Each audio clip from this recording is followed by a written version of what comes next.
আপনারা জানেন, আমাদের বোনরা শুনছেন এখানে নিশ্চয়ই, কন্যা হিসাবে যে সমাজে জন্মগ্রহণ করাটাকে অপরাধ মনে করা হতো। আল্লাহ কোরআনে বলেছেন, ওয়াইদা বুশশিরা আহাদুহুম বিল উনসা যাল্লা ওয়াজহুহু মুসওয়াদ্দান ওয়া হুয়া কাযীম।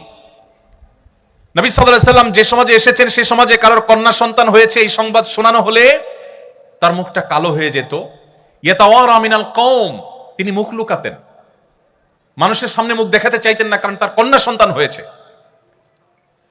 আপনি চিন্তা করতে পারেন যে এই জায়গা ছিল কন্যা বা মেয়েদের অবস্থান।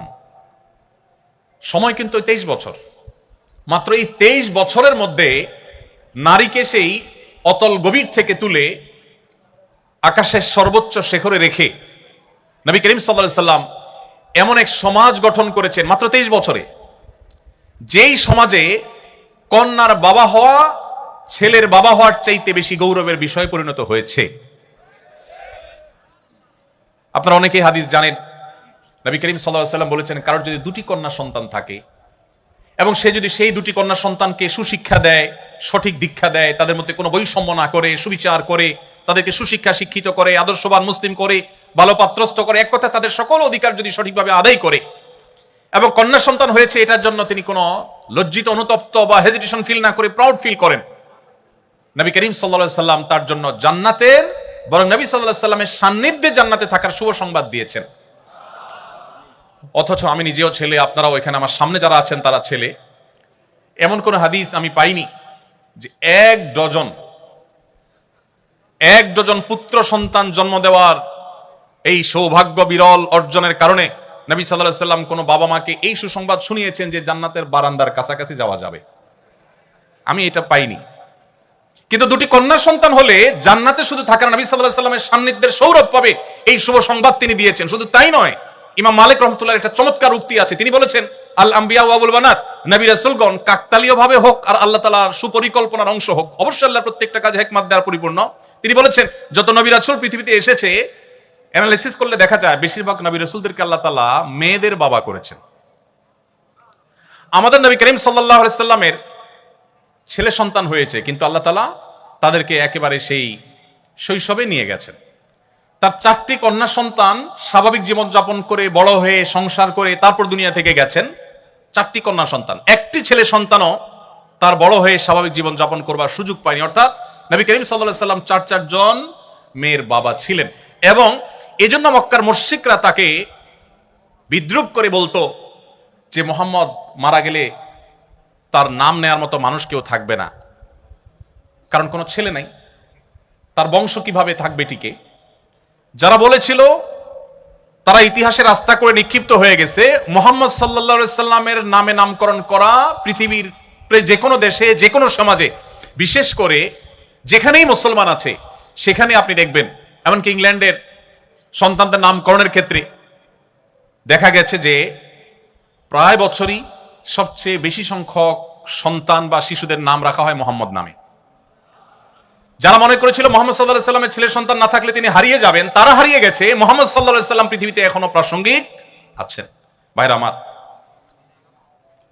তো সমাজের যে জঞ্জাল, যে কুসংস্কার, এটা যদি আপনি দূর করতে চান, আপনি যদি সংগ্রামী মানুষ হতে চান, সমাজ সংস্কারক হতে চান, তাহলে আপনাকে মুহাম্মদ সাল্লাল্লাহু আলাইহি সাল্লামের সিরাত পাঠ করতে হবে, তার সিরাত চর্চা করতে হবে। কারণ খুব স্বল্পতম সময়ের মধ্যে যে মক্কার মুশরিকেরা কন্যা সন্তান হলে জীবন্ত পুঁতে ফেলতো, তাদের বুকের উপর দাঁড়িয়ে নবী সাল্লাল্লাহু আলাইহি সাল্লামের জীবনের শেষ ওসিয়তগুলোর মধ্যে থেকে ছিল,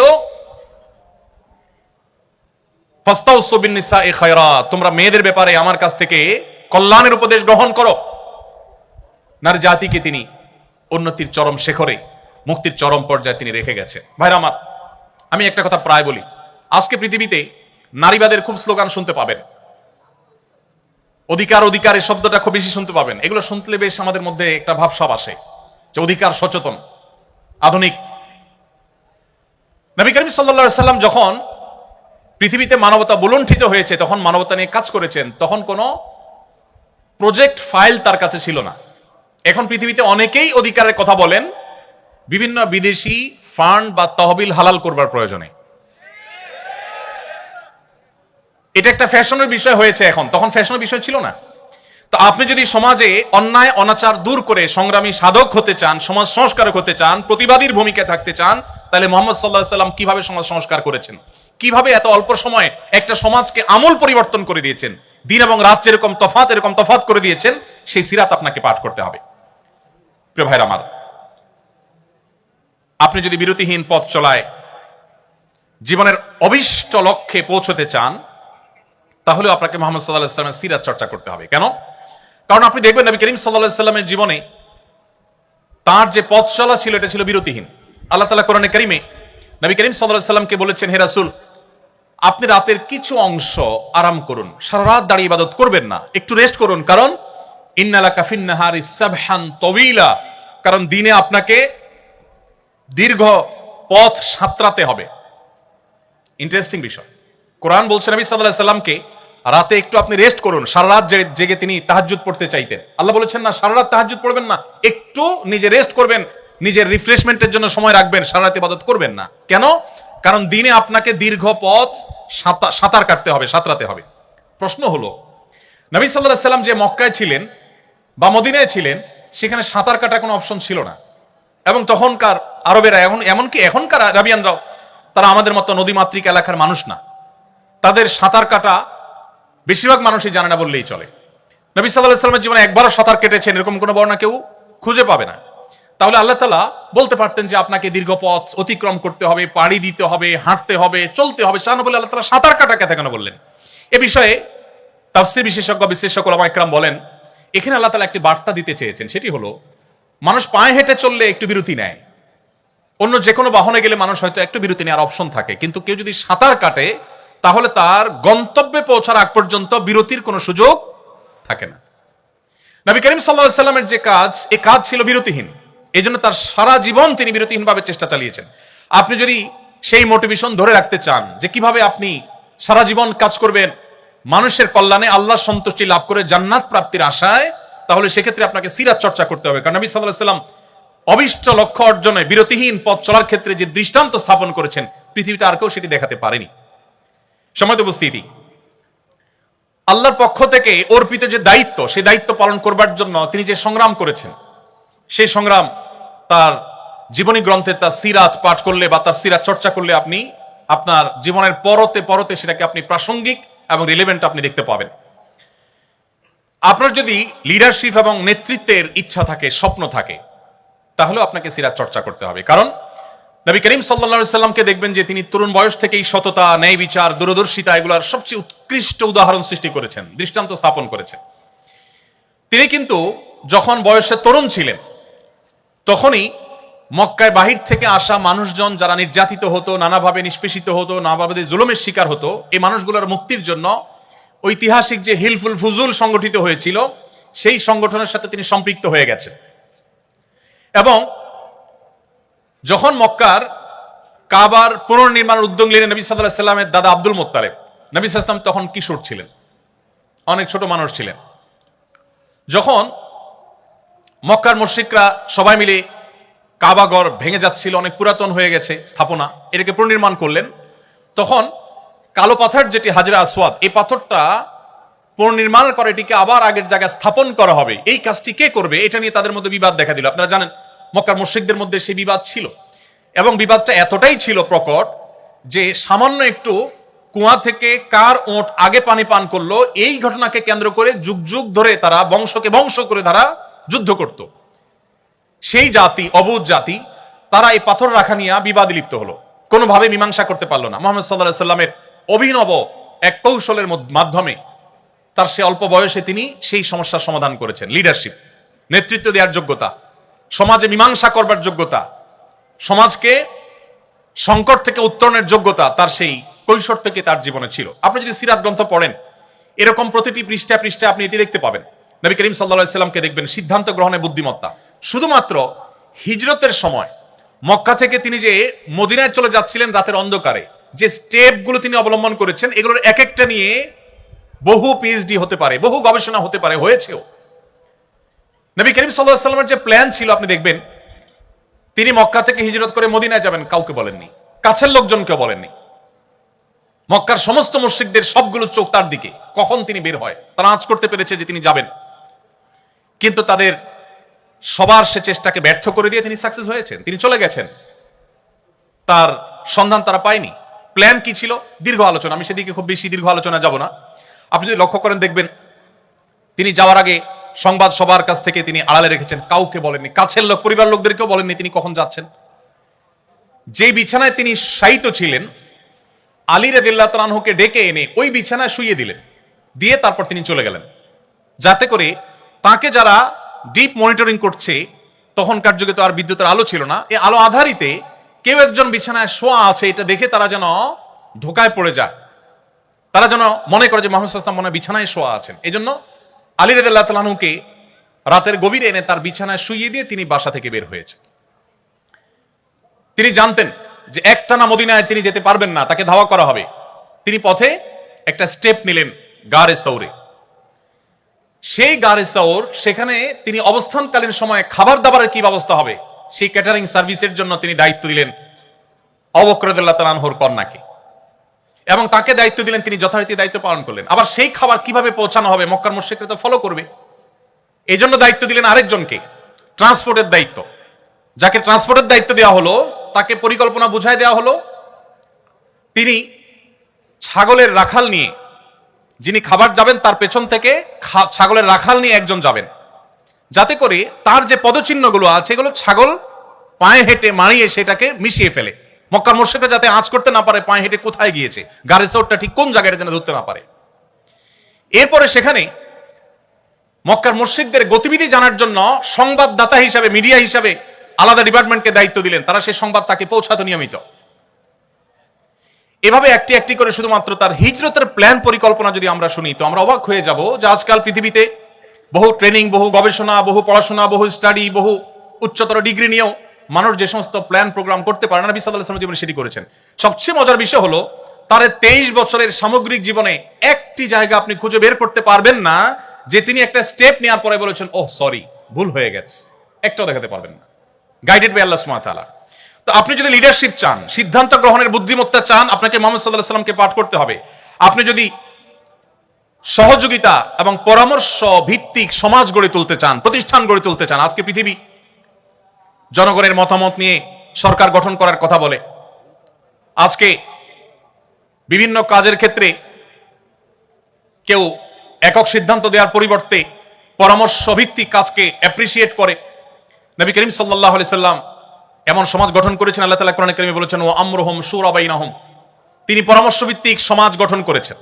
এবং পৃথিবীর ইতিহাসের সর্বপ্রথম দ্বিপাক্ষিক লিখিত চুক্তি, ঐতিহাসিক মদিনা সনদ তিনি রচনা করেছেন। তার আগে ভিন্নমতের মানুষের সাথে সমঝোতা স্মারক, লিখিত সমঝোতা স্মারক পৃথিবীর ইতিহাসে কেউ কখনো রচনা করেনি, তিনি প্রথম করেছেন। নবী করিম সাল্লাল্লাহু আলাইহি সাল্লামের যে লিডারশিপ ছিল, সেখানে যে বিনয় ছিল, তার যে বিনম্রতা ছিল, আপনি দেখতে পাবেন।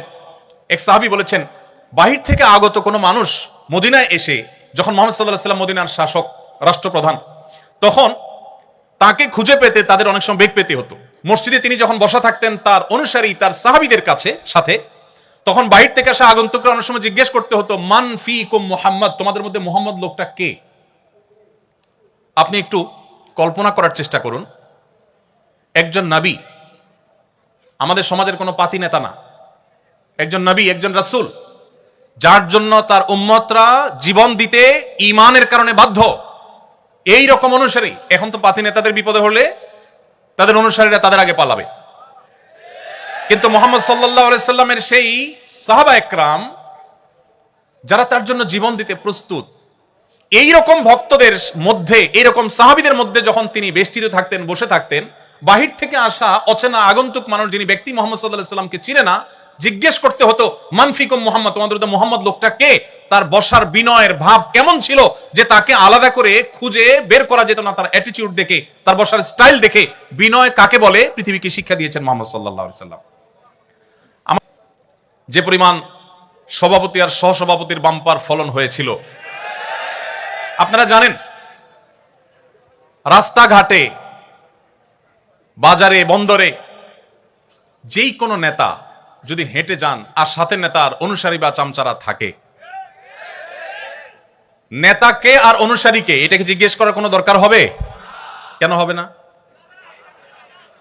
নেতার জামার যে মার, পাঞ্জাবির যে কড়কড়া মড়কড়া মরমরা ভাব, নেতার যে হাব ভাব, নেতার যে উসফোস, নেতার যে স্টাইল, তার যে অহংকার, তার যে অহমিকা, এটা দেখে একটা শিশুর বুঝতে কষ্ট হবে না যে এখানে নেতাকে আর অনুসারী কে।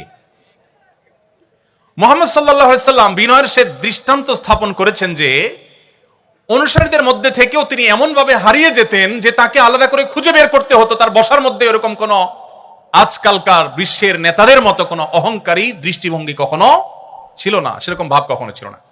আপনি যদি লিডারশিপ শিখতে চান তাহলে আপনাকে মুহাম্মদ সাল্লাল্লাহু আলাইহি সাল্লামকে কেন পাঠ করতে হবে? ভাইরা আমার, আপনার লিডারশিপের জন্য আরেকটা জিনিস প্রয়োজন হলো অন্যকে অনুপ্রাণিত করবার ক্ষমতা।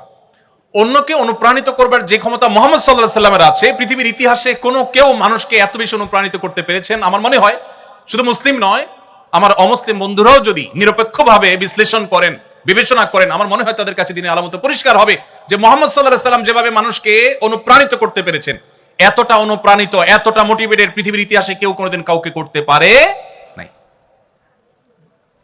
১৫০০ বছর পর আজও তার কোন নির্দেশ পেলে মুসলমানরা জীবন দেওয়ার জন্য প্রস্তুত হয়ে যায়, সর্বস্ব ত্যাগ করার জন্য প্রস্তুত হয়ে যায়। আপনি আর কাকে দেখাতে পারবেন? নেতা বক্তব্য দিয়ে বের হলেই অনুসারীরা ভাঙচুর শুরু করে দেয়।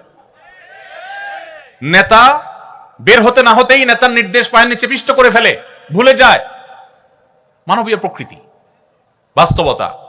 মুহাম্মদ সাল্লাল্লাহু আলাইহি সাল্লাম ১৫০০ বছর আগে কোন কথা বলে গেছেন, ১৫০০ বছর পরও লক্ষ লক্ষ কোটি কোটি মানুষ পেঠা সেটাকে পুঙ্খানুপুঙ্খ রূপে বাস্তবায়ন করবার জন্য জীবন বাজি দিতে পর্যন্ত প্রস্তুত।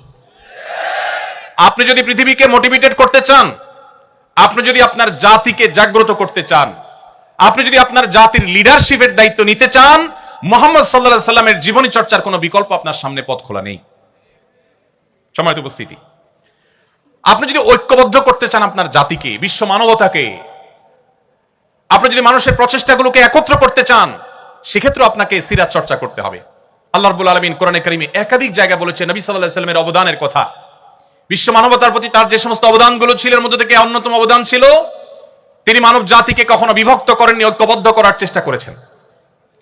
যারা তার ধর্ম অনুসরণ করে নাই, তার কথা মানে নাই, তাদেরকেও শান্তিপূর্ণভাবে সমাজে বসবাস করবার অধিকার তিনি এমন ভাবে বাস্তবায়ন করেছেন, অন্য ধর্মাবলম্বী যারা মুসলমানদের সাথে শান্তিপূর্ণ সহাবস্থানে বিশ্বাসী, যারা মুসলমানদের সাথে নানাভাবে নানা চুক্তিতে তারা আবদ্ধ, সেই রকম অন্য ধর্মাবলম্বীদের কাউকে যদি হত্যা করে কোনো মুসলমান হত্যা না, কোনো অমুসলমানকে যদি এভাবে হত্যা করে, নবী করিম সাল্লাল্লাহু আলাইহি সাল্লাম সেই মুসলমানকে শাসিয়েছেন, সতর্ক করেছেন যে সে যত ভালো কাজ করুক, যত নেক আমল করুক না কেন, জান্নাতের গ্রাণ পর্যন্ত সে মুসলমান পাবে না। নবী করিম সাল্লাল্লাহু আলাইহি সাল্লাম সেই আদর্শ আমাদেরকে দিয়েছেন, যে আদর্শের বর্ণনা আল্লাহ কোরআনে বর্ণনা করেছেন। যে সমস্ত অন্য ধর্মাবলম্বী মুসলমানেরা তোমাদেরকে যুদ্ধ চাপিয়ে দেয়নি, তোমাদের দেশ থেকে বের করে দেয়নি, শান্তিপূর্ণ সহাবস্থান করছে, অন্য ধর্মের মানুষ কিন্তু তোমার সাথে শান্তিপূর্ণ সহাবস্থান করছে।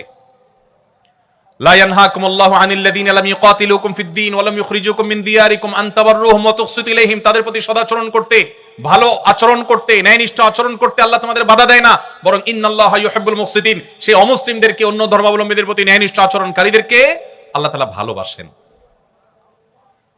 আজ সংখ্যালঘুদের অধিকারের কথা শুনবেন, যারা আমাদের সকাল বিকালে সবকটা দেয় যে সংখ্যালঘুদের উপরে আমাদের দায়িত্বশীল হতে হবে, তাদের দেশগুলোতে আপনি দেখবেন সংখ্যালঘুরা সবচেয়ে বেশি নির্যাতিত। মুসলমানরা সব যে একেবারে পবিত্র দুধের দোয়া বা সবাই যে বলে উঠবে আমি তা বলছি না, কিন্তু ইসলাম সেই ধর্ম, যেই ধর্ম অন্য ধর্মাবলম্বী বা ভিন্ন মতের মানুষদেরও বেঁচে থাকা শুধু নয়, সম্মানজনকভাবে বেঁচে থাকা, তাদের অধিকারের ব্যাপারে আমাদেরকে সতর্ক করেছে। এই জন্য আপনি দেখবেন মুহাম্মদ সাল্লাল্লাহু আলাইহি সাল্লামের শুধু আচরণের কারণে অজস্র অমুসলিমেরা ইসলামের ছায়া তুলে এসেছেন। ভাইরা আমার, আপনি যদি আপনার জাতিকে ঐক্যবদ্ধ করতে চান, আমি আপনাকে অনুরোধ করবো আপনি আউস এবং খাজরাজের ঐক্যবদ্ধ হওয়ার ইতিহাসটা কোরআন থেকে একটু পড়ে নেবেন। আল্লাহ রাব্বুল আলামিন কোরআনে সেটি উল্লেখ করেছেন যে আউস এবং খাজরাজ দুটি গোত্র মদিনার, তারা পরস্পরের মধ্যে যুদ্ধে লিপ্ত ছিল যুগ যুগ ধরে। বাবা মারা যাওয়ার সময় ছেলেকে ওসিয়ত করতো, বাপ আমার প্রতিপক্ষের সাথে যুদ্ধ শেষ করে যেতে পারলাম না, সমূলে শেষ করে যেতে পারলাম না, ওসিয়ত করে যাচ্ছি যুদ্ধটা তুই চালায় যাস। এই ছিল তাদের অতীত, এই ছিল তাদের ইতিহাস।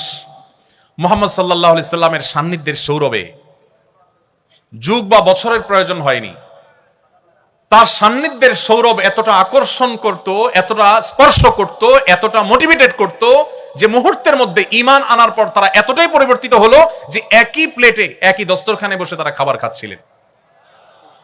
একজনের জীবন রক্ষা করার জন্য আরেকজন জীবন দিতে তারা কার্পণ্য করেননি। আল্লাহ তাআলা কোরআনে কারিমে সেটিকে বিভিন্ন জায়গায় উল্লেখ করেছেন। এজন্য আপনি যদি জাতিকে, বিশ্ব মানবতাকে ঐক্যবদ্ধ করার কাজ করতে চান, আপনি যে কোনো সেক্টরে ঐক্য এবং সম্প্রীতির বন্ধন তৈরি করতে চান, মুহাম্মদ সাল্লাল্লাহু আলাইহি সাল্লামকে আপনাকে চর্চা করতে হবে। আপনি দেখতে পাবেন সেই মক্কা থেকে আসা, হিজরত করে আসা মুহাজির সাহাবীরা কিভাবে মদিনার সাহাবীদের কাছে আপন হয়ে গেছেন। তারা যখন এসেছেন মদিনায়, মদিনার সাহাবীরা বললেন যে আমাদের ব্যবসার অর্ধেক দিয়ে দিচ্ছি আপনাদেরকে। কেউ বা ব্যবসার অর্ধেক অফার করলেন, কারণ একাধিক স্ত্রী আছে, তিনি বলেছেন যে ঠিক আছে, আমার একজন স্ত্রী, আমি তাকে ডিভোর্স দিয়ে দিচ্ছি, আপনার স্ত্রী রেখে এসেছেন, সংসার, আপনার জীবন সবকিছু বিপন্ন প্রায়, আপনাকে আমি আমার ভাই হিসেবে এই সুযোগ দিচ্ছি যে আমার ডিভোর্স হয় স্ত্রীর সাথে আপনি বিবাহ বন্ধনে আবদ্ধ হতে পারেন, বিবাহ আপনি করতে পারেন, ব্যবসার অংশ নিতে পারেন, ইত্যাদি ইত্যাদি। মক্কা থেকে আসা সাহাবীরা বলেছেন তাদের সাথে কিছু নেই, সব সহায় সম্পদ রেখে আসতে হয়েছে। পৃথিবীতে আজও তো বহু শরণার্থী শিবির পৃথিবীর দেশে দেশে আছে। মুহাজিররা যে শরণার্থী হয়ে বা মুহাজির হয়ে মক্কা থেকে মদিনা এসেছেন, মুহাম্মদ সাল্লাল্লাহু আলাইহি সাল্লামের নেতৃত্ব, তার সিরাত এর সৌরভ সান্নিধ্য তাদেরকে কি করেছে? তারা যখন অফার পেয়েছেন মক্কাবাসী তাদেরকে তাদের সম্পদের অর্ধেক দিয়ে দিতে চেয়েছেন মদিনাবাসী, তখন তারা বললেন না, সম্পদের অর্ধেক দেওয়ার প্রয়োজন নাই, আপনারা আমাদেরকে বাজার দেখিয়ে দিন, আপনাদের বাজারে গিয়ে আমরা পরিশ্রম করব, ব্যবসা বাণিজ্য করব, কেনাবেচা করব, এই দেশের অর্থনীতিতে আমরা অবদান রাখব, অর্থনীতির চাকাকে আমরা সচল করব, আমরা আপনাদের বোঝা হতে চাই না, আমরা এখানে এসে আপনাদের অর্থনীতিতে ভূমিকা রাখতে চাই। তারা রেখেছেন, প্রতিষ্ঠিত হয়েছেন, মদিনাকে সমৃদ্ধ করেছেন, সবচেয়ে বেশি সমৃদ্ধ করেছেন মুহাম্মদ সাল্লাল্লাহু আলাইহি সাল্লামের নেতৃত্বে। ভাইরা আমার, এভাবে আপনি যদি অর্থনৈতিক মুক্তির কথা বলেন, অর্থনৈতিক মুক্তি আমাদের এই দেশের জন্য খুব বেশি গুরুত্বপূর্ণ। ভাইরা আমার, আপনারা জানেন আমাদের একটা কালভার, একটা ব্রিজ, এটা করতে হলে বিদেশের দিকে তাকাইতে হয়। তারা আমাদেরকে কিছু টাকা পয়সা দেয়, লোন দেয়, আল্লাহর হস্তে না, লোন দেওয়ার পর সাথে 10টা-20টা শর্ত দিয়ে দেয়। লোন দেয় ব্রিজ করার জন্য, শর্ত দেয় আমার পাঠ্য বইয়ে আমার ছেলে মেয়েকে কি পড়াতে হবে সে বিষয়ে। লোন দেয় তারা আমাদের অবকাঠামো উন্নয়নের জন্য, শর্ত দেয় এদেশের মুসলিম, হিন্দু, খ্রিস্টান, বৌদ্ধ সকল ধর্মের মানুষের ধর্মীয় মূল্যবোধ পরিপন্থী বিষয়কে সমাজে পুশ করার জন্য। ভাইরা আমার, এই সুযোগ তারা এজন্য পায় যে আমরা অন্য অনেক দিক থেকে বাহ্যিক মুক্তি লাভ করলে অর্থনৈতিক মুক্তি আমাদের হয়নি। আপনি যদি অর্থনৈতিক মুক্তি লাভ করতে চান, কিভাবে?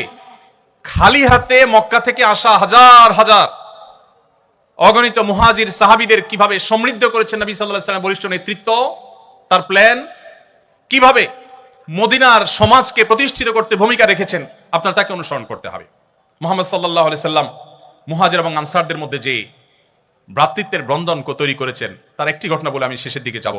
নবী করিম সাল্লাল্লাহু আলাইহি সাল্লাম একবার শুনতে পেলেন দুজন সাহাবী, একজন মুহাজির, একজন আনসার, একজন মদিনার মানুষ, একজন মক্কা থেকে আসা মানুষ, কোন একটা বিষয় নিয়ে মানুষ হিসাবে বাদানুবাদ হয়েছে, পানি তোলা নিয়ে সম্ভবত বাদানুবাদ হয়েছে। তো একজন তার স্বজাতিকে ডেকে বলেছেন, হে আমার স্বজাতি ভাইয়েরা, ধরুন মুহাজির ভাইয়েরা, তোমরা কোথায় আছো, আসো, আমার সাথে এর গন্ডগোল লাগছে। অনেক সময় লাগে না এরকম, যে এলাকা ধরে টান দেয় মানুষ। নবী করিম সাল্লাল্লাহু আলাইহি সাল্লাম এই ডাক শুনে অত্যন্ত রাগান্বিত হয়ে গেলেন। তিনি সহজে যেন তেন ভাবে রাখতেন না, তিনি রেগে গেলেন। এখন রাগান্বিত হয়ে তিনি তার স্বভাব সুলভ ভঙ্গিতে তিনি বললেন,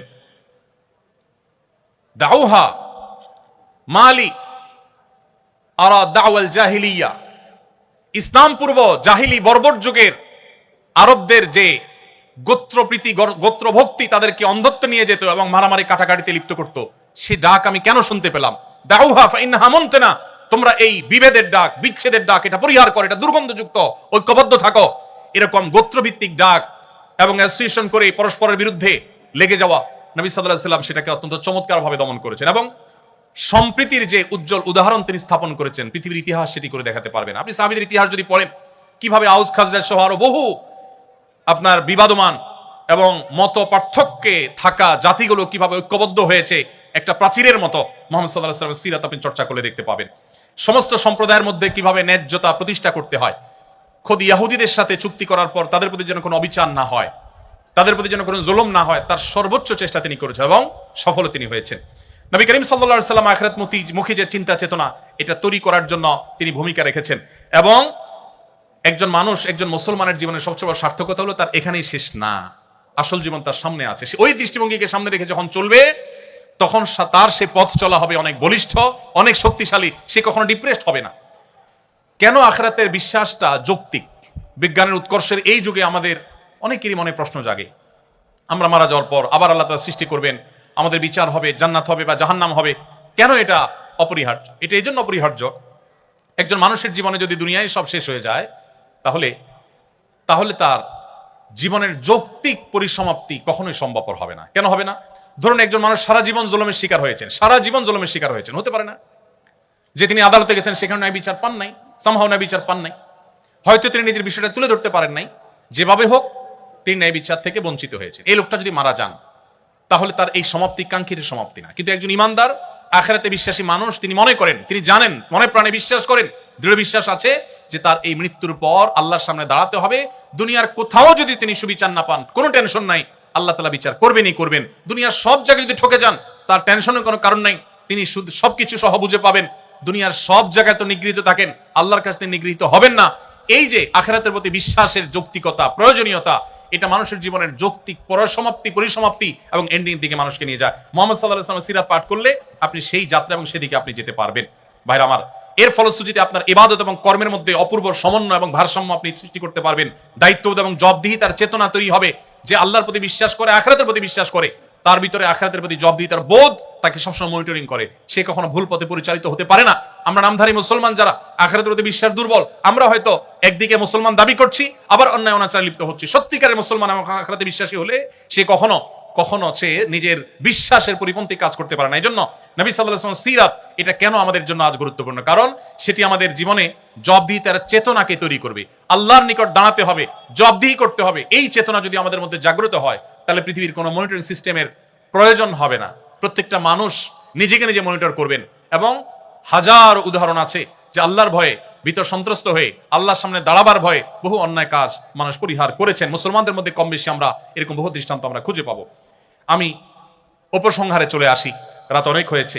নবী করিম সাল্লাল্লাহু আলাইহি সাল্লামের সিরাত এটা আমাদের চর্চা করতে হবে, পাঠ করতে হবে। এমনকি যদি আমার কোনো অন্য ধর্মাবলম্বী বন্ধু থাকেন, তিনিও সত্যানুসন্ধানী হলে কিভাবে একজন মানুষ এত অল্প সময়ে তার মিশনকে সাকসেস করে গেছে, এত বাধা মাথায় নিয়ে এসে সবচেয়ে দ্রুততার সাথে সাফল্যের শেখরে পৌঁছেছেন কিভাবে, তার সম্পর্কে জানার কৌতূহল একজন মানুষ হিসেবে আপনার মধ্যে জাগা উচিত। আর মুসলমান হিসাবে, নবী সাল্লাল্লাহু আলাইহি সাল্লামের উম্মত হিসাবে আমাদের মধ্যে জাগা আরো বেশি কর্তব্য এবং গুরুত্বপূর্ণ। এই জন্য আমি আজকের এই সেমিনারে আপনাদের প্রতি উদাত্ত আহ্বান রাখতে চাই। নবী করিম সাল্লাল্লাহু আলাইহি সাল্লামের সিরাত, তার জীবন চরিত শুরু থেকে শেষ পর্যন্ত, তার পৃথিবীতে আবির্ভাবের আগের বিশ্ব পরিস্থিতি থেকে নিয়ে পৃথিবীকে তিনি যেই জায়গায় রেখে গেছেন, এই পুরো সময়টুকুকে পাঠ বরং পুনর্পাঠ, বারবার পাঠ করার জন্য আমি উদাত্ত আহ্বান আপনাদেরকে রাখতে চাই। আত্মশুদ্ধি, উন্নত চরিত্র গঠন, সুন্দর সমাজ গঠন, আমাদের সার্বিক মুক্তি এবং আমাদের সার্বিক সাফল্যের জন্য সিরাত চর্চার কোনো বিকল্প পথ আমাদের সামনে খোলা নেই। আজও পৃথিবীতে যত মানুষ ইসলামের ছায়াতলে আসেন তারা নবী করিম সাল্লাল্লাহু আলাইহি সাল্লামের সিরাত পাঠ করে মুগ্ধ হয়ে অথবা কোরআন পাঠ করে মুগ্ধ হয়ে তারা ইসলামের পথে আসেন। নবী করিম সাল্লাল্লাহু আলাইহি সাল্লামের জীবদ্দশায়ও যারা ইসলামের ছায়াতলে এসেছেন, আপনি তাদের জীবনী চর্চা করলে দেখবেন যে এক একজন নবী সাল্লাল্লাহু আলাইহি সাল্লামের চরিত্র মাধুর্য দেখে, তার জীবন ইতিহাসে মুগ্ধ হয়ে তারা ইসলামের ছায়াতলে এসেছেন। অতএব সিরাত চর্চা করার জন্য আপনাদেরকে আমি উদাত্ত আহ্বান করতে চাই। সিরাত চর্চার জন্য বছরে বা কালে ভদ্রে একটি বা দুটি সিরাত সেমিনার আয়োজন করা যথেষ্ট নয়। কমপক্ষে 3টি সিরাত গ্রন্থ আমি আপনাকে অনুরোধ করব আপনি কিনবেন এবং এটিকে পড়বেন, শুরু থেকে শেষ পর্যন্ত পড়বেন। সম্ভব হলে পাঠচক্র, গ্রুপ স্টাডি করবেন এবং পরিবারের সদস্যদেরকে নিয়ে যদি পাঠ করতে পারেন সেটি আরো ভালো। আমি আপনাকে আল্লাহর উপরে ভরসা রেখে একটি নিশ্চয়তা দিতে চাই, সেটি হলো আপনি নবী সাল্লাল্লাহু আলাইহি সাল্লামের সিরাত শুরু থেকে শেষ পর্যন্ত যদি জানতে পারেন, যেটি বলছিলাম তার আবির্ভাবের আগের পৃথিবী এবং তিনি পৃথিবীকে যে জায়গায় রেখে গেছেন, এই পুরোটুকুকে যদি আপনি অধ্যয়ন করতে পারেন, তাহলে আপনার সিরাত পাঠের আগের ঈমান আর সিরাত পাঠের পরের ঈমানের মধ্যে আকাশ এবং পাতাল তফাত এবং পার্থক্য আপনি নিজে অনুভব করবেন ইনশাআল্লাহ। আমি সেজন্য আপনাদেরকে আল্লাহ তাআলার যে নির্দেশনা, যেটি দিয়ে আমি শুরু করেছিলাম, সেটি বলে আমি শেষ করতে চাই। আল্লাহ রাব্বুল আলামিন বলেছেন, লাকাদ কানা লাকুম ফি রাসূলিল্লাহি উসওয়াতুন হাসানা, তোমাদের জন্য আল্লাহর রাসূলের জীবনীতে রয়েছে সর্বোত্তম অনুপম আদর্শ, তুলনাহীন আদর্শ, যার কোনো তুলনা কারোর সাথে চলে না, সেটি রয়েছে মুহাম্মদ সাল্লাল্লাহু আলাইহি সাল্লামের জীবনীতে। আল্লাহ তাআলা শুধু আমাদেরকে কোরআন দেননি, তিনি কোরআন ব্যাখ্যা করবার জন্য, বিশ্লেষণ করবার জন্য রাসূল দিয়েছেন। তিনি চাইলে জিবরিলকে দিয়ে কাবার ছাদে আসমান থেকে কোরআন পাঠিয়ে দিতে পারতেন অলৌকিকভাবে। মক্কার মুশরিকদের বুঝতে সুবিধা হতো যে আল্লাহর তরফ থেকে অলৌকিকভাবে এসেছে। তিনি তার রাসূল সাল্লাল্লাহু আলাইহি সাল্লামকে দিয়ে আমাদেরকে কোরআনের নির্দেশগুলোর বাস্তব উদাহরণ আমাদের সামনে স্থাপন করেছেন। সর্বশেষ একটি দৃষ্টান্ত দিয়ে আমি শেষ করছি, সেটি হলো ডক্টর খন্দকার আব্দুল্লাহ জাহাঙ্গীর রহমাতুল্লাহর নাম আপনারা শুনেছেন, ইসলামী বিশ্ববিদ্যালয়ের কুষ্টিয়ার প্রফেসর ছিলেন। স্যার একটি উপমা দিতেন অত্যন্ত চমৎকার। স্যার বলতেন, আমরা যে ফোন ব্যবহার করি, এই মোবাইলগুলো সাধারণত দুই প্রকারের। কিছু আছে যেগুলো আমরা বাটন ফোন বলি, যেগুলোতে নেট ইউজ করা যায় না, ক্যামেরা থাকে না, ইত্যাদি ইত্যাদি। এই বাটন ফোন, আরেকটা হলো স্মার্টফোন। স্যার বলতেন, আল্লাহ রাব্বুল আলামিন মানুষকে সৃষ্টি করেছেন স্মার্টফোনের মতো করে, আর অন্য যত প্রাণী আছে সব প্রাণীকে সৃষ্টি করেছেন বাটন ফোনের মতো করে। বাটন ফোনের মধ্যে যেই ক্যালকুলেটর দেওয়া আছে ওইটা পরিবর্তন করা যায় না। যেই ফোন বুক দেওয়া আছে, যা যা দেওয়া আছে তাতেই থাকে। গেমস যেগুলো দেওয়া আছে, নতুন করে আর কোনো গেম সেখানে ডাউনলোড করা যায় না, ফিক্সড, যা যা দেওয়া আছে তা। আর স্মার্টফোনের মধ্যে, দামি দামি স্মার্টফোনগুলোতে আপনাকে একটা প্লে স্টোর, অ্যাপ স্টোর দেওয়া থাকবে। আপনি ক্যালকুলেটর কোন ডিজাইনেরটা নামাবেন, কোন অ্যাপটা নামাবেন, কোন গেমসটা ডাউনলোড করবেন, কোনটা সেট করবেন, এটার চয়েস আপনার হাতে দেওয়া হয়েছে। আপনি চাইলে আপনার সুবিধা মতো, পছন্দ মতো অ্যাপ আপনি নামায় নিতে পারেন। অন্যান্য প্রাণীকে এই অপশন দেওয়া হয়নি, তারা বাটন ফোনের মতো। একটা হাঁস, একটা মোরগ, একটা গরু, একটা ছাগল, অন্যান্য প্রাণী, আল্লাহ রাব্বুল আলামিন তার ভিতরে যা দেওয়া সব বিল্ট ইন দিয়ে দিয়েছেন, সব সেট আপ আগে থেকে আছে, নতুন কিছু ঢুকাবার সুযোগ নেই। এই জন্য পশু পাখি, অন্যান্য প্রাণী, তারা চাইলেও মানুষের মতো জ্ঞানে, বিজ্ঞানে, বুদ্ধিতে, মেধায় তাদের যোগ্যতার স্বাক্ষর রাখবার অপশনই নেই। আল্লাহ তাআলা সেট করে দিয়েছেন যে হাঁস সে পানিতে ভাসবে। এই জন্য জন্মের পরপরই দেখবেন হাঁস পানিতে ভাসতে পারে, তাকে শেখাতে হয় না।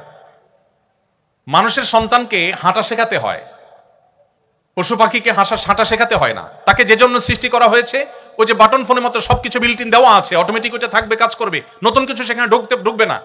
কিন্তু মানুষকে যেহেতু আল্লাহ তাআলা স্মার্টফোনের মতো তৈরি করেছেন, ব্ল্যাঙ্ক ব্রেন দিয়ে দিয়েছেন, চোখ দিয়ে দিয়েছেন, অপশন দিয়ে দিয়েছেন, সে তার চয়েস মতো অপশন বা অ্যাপগুলোকে সে নিজের ভিতর ঢুকাতে পারে। কেন মুহাম্মদ সাল্লাল্লাহু আলাইহি সাল্লামের জীবনী চর্চা প্রয়োজন? কারণ আল্লাহ তাআলা আমাদেরকে স্মার্টফোনের মতো তৈরি করেছেন। সো আমরা যদি ভালো কিছু আমাদের ভিতরে ধারণ করি, তাহলে তার রিফ্লেক্ট আমাদের জীবনে পড়বে। আমরা যদি ভুল কিছু ধারণ করি, তার রিফ্লেক্ট আমাদের মধ্যে পড়বে। এজন্য আমাদের এই জীবনকে আলোকিত করবার জন্য, সমৃদ্ধ করবার জন্য আমাদের জীবনের পদে পদে মুহাম্মদ সাল্লাল্লাহু আলাইহি সাল্লামকে পাঠ করতে হবে, তাকে ডাউনলোড করতে হবে, তাকে ধারণ করতে হবে এবং তাকে চয়েস করতে হবে। কারণ মানুষ অনুসরণ প্রিয়, কাউকে না কাউকে সে অনুসরণ করে, কারণ না কারণ দ্বারা সে প্রভাবিত হয়। আপনি যদি সর্বশ্রেষ্ঠটাকে ডাউনলোড করেন, আপনার ভেতরে ধারণ করেন, তাহলে আপনার জীবন আলোকিত হবে, সুন্দর হবে, সমৃদ্ধ হবে।